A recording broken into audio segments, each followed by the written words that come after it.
নাকি? সরি ভাইয়া। আরে এত হস্তদস্ত হয়ে কোথায় যাচ্ছে? এই মেয়ে, এই এদিকে এসো।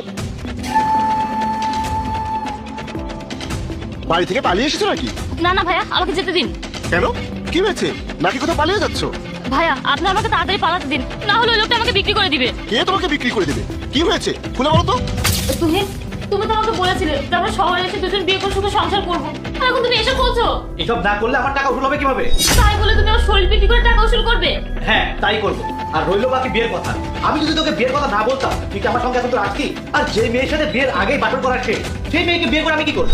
দেখো আমি তোমার কাছে হাত জোর করছি, দরকার হয় তুমি আমাকে বিয়ে করো না, কিন্তু আমাকে এভাবে বরবাদ করে দিও না প্লিজ। আরে তুই কি আমাকে পাগল পেয়েছিস নাকি?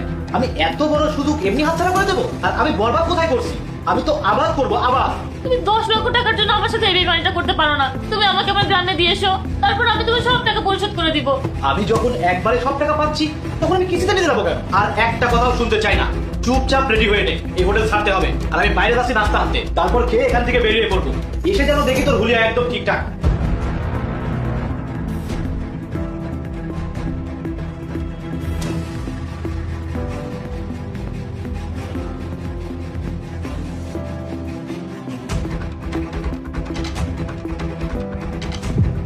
ভাইয়া আমি তো আপনাদেরকে সব ঘটনা খুলে বললাম, এবার প্লিজ ভাই আমাকে যেতে দিন, না হলে ও যদি এখানে এসে আমাকে দেখে আমাকে আবার ধরে নিয়ে যাবে। বোন, তুমি একদম চিন্তা করো না।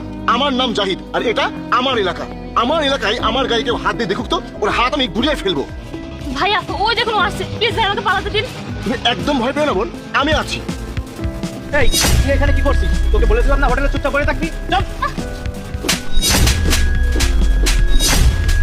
এই, তুই আমার এলাকায় এসে আমার সামনে মাস্তানি করছিস? বল, তুই এই মেয়েকে কেন বিক্রি করতে চাস? আমি যদি তোর হাত পা ভেঙে রাস্তায় ফেলে রাখি না, তারপরে ও কেউ আমাকে জিজ্ঞাসা করতে আসবে না। আর কিসের টাকার জন্য তুই এই মেয়েকে বিক্রি করতে চাচ্ছিস তাই বল? তুই কিসের টাকা পাস ওর কাছে? ওর মা আমার বাবার কাছ থেকে 10 লাখ টাকা ধার নিয়েছিল ওর বাবার চিকিৎসার জন্য, সেটা এখন 12 লাখ টাকা হয়েছে। ও আচ্ছা, তার মানে তুই এই মেয়েটার দাম লাগিয়েছিস 12 লক্ষ টাকা, তাই না? আমি তোকে 12 লক্ষ না, আমি তোকে 15 লক্ষ টাকা দেবো, কিন্তু এই মেয়েটার সম্মান তোকে ফিরিয়ে দিতে হবে। তুই যে ওকে বিয়ে করার প্রতিশ্রুতি দিয়েছিলি, তোকে সেটা রাখতে হবে। বল, পারবি? কি হলো বল, চুপ করে আসিস কেন? জবাব দে। তা না হলে কিন্তু এখনই আমি তো জিভ টেনে ছিঁড়ে ফেলবো। আমার ভুল হয়ে গেছে, প্লিজ আমাকে ছেড়ে দিন। ভাই একটা কাজ কর, এর চোখ দুটা তুলে রেখে দেন। না থাম। বোন, তুমি কি এই ছেলেকে বিয়ে করবে? তুমি ভয় পেও না, তোমার কোনো ক্ষতি হবে না। না না ভাইয়া, আমি এর মতো জানোয়ারকে বিয়ে করতে চাই না। গুড, এটাই শুনতে চেয়েছিলাম। ইমন, পুলিশকে কল লাগা। হ্যাঁ ভাইয়া, এখনই করছি। হ্যালো পুলিশ স্টেশন, আমাদের কাছে একজন অপরাধী আছে, আপনি তাড়াতাড়ি চলে আসুন। কল রাখ। বলে দিয়েছি এখনই চলে আসুন। যতক্ষণ পুলিশ না আসে ততক্ষণ আমি ওকে একটু মেরামত করে নিই।